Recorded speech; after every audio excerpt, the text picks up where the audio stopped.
સમાચાર સુરતથી, જ્યાં તાપી નદી નજીક એક પાળાનું ધોવાણ થઈ ગયું છે। અતિભારે વરસાદને પગલે આ પરિસ્થિતિ સર્જાઈ છે। તંત્ર દ્વારા હાલ પૂરતું માત્ર બેરિકેડિંગ કરી સંતોષ મનાયો। સુરતમાં તાપી નદી નજીક પાળાનું ધોવાણ થયું।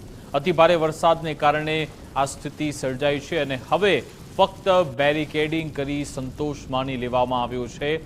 ભારે વરસાદને કારણે પાળાની નીચેની જમીનનું ધોવાણ થઈ ગયું છે અને પાળો તૂટતા સ્થાનિકોએ તંત્રને જાણ કર્યા બાદ અહીંયા સમારકામની કામગીરી કરવામાં નથી આવેલી, ફક્ત એક બેરિકેડિંગ મૂકી સંતોષ માની લેવામાં આવ્યો છે। અતિભારે વરસાદને પગલે આ ધોવાણ થયું છે। આ અંગે વિસ્તૃત વિગત આપશે ફોન લાઈન પર રાકેશ બ્રહ્મભટ્ટ જોડાઈ ગયા છે। જી રાકેશ। 7 જુલાઈના રોજ સુરતમાં પડેલા અતિભારે વરસાદના કારણે અનેક વિસ્તારોમાં પાણી ભરાયા હતા, તો રસ્તાઓનું પણ ધોવાણ થયું હતું।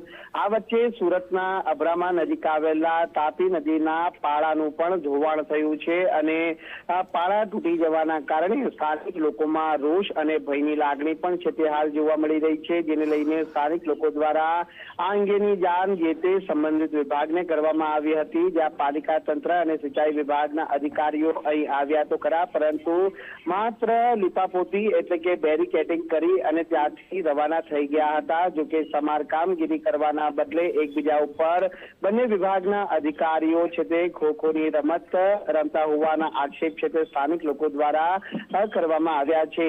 મહત્વની વાત છે કે સુરતના અબ્રામા નજીક આ ઘટના બનવા પામી હતી કે જ્યાં 7 જુલાઈના રોજ ખૂબ જ ભારે વરસાદ પડ્યો હતો અને વરસાદ દરમિયાન છે તે પાણીનો જે પ્રવાહ અને વહેણ છે તે અહીં જોવા મળ્યો હતો, જે વિડીયોમાં પણ સ્પષ્ટપણે જોવા મળે છે અને પાણીના ભારે પ્રવાહના કારણે જે પાળાના નીચેની માટીનું ધોવાણ થયું હતું અને પરિણામે છે તે પાળો તૂટી જતા આ પ્રમાણેની સ્થિતિ સર્જાઈ હતી। જો કે સંબંધિત વિભાગે સમારકામગીરી કરવાના બદલે માત્ર એકબીજા ઉપર ખો નાખવાની જે રમત છે તે હાલ રમી છે, જેને લઈને લોકો હાલ તંત્ર પ્રત્યે પોતાનો રોષ પણ વ્યક્ત કરી રહ્યા છે। ત્યાં તાકીદે આ પાળાનું થાય તેવી લોક માંગણી ઉઠી છે।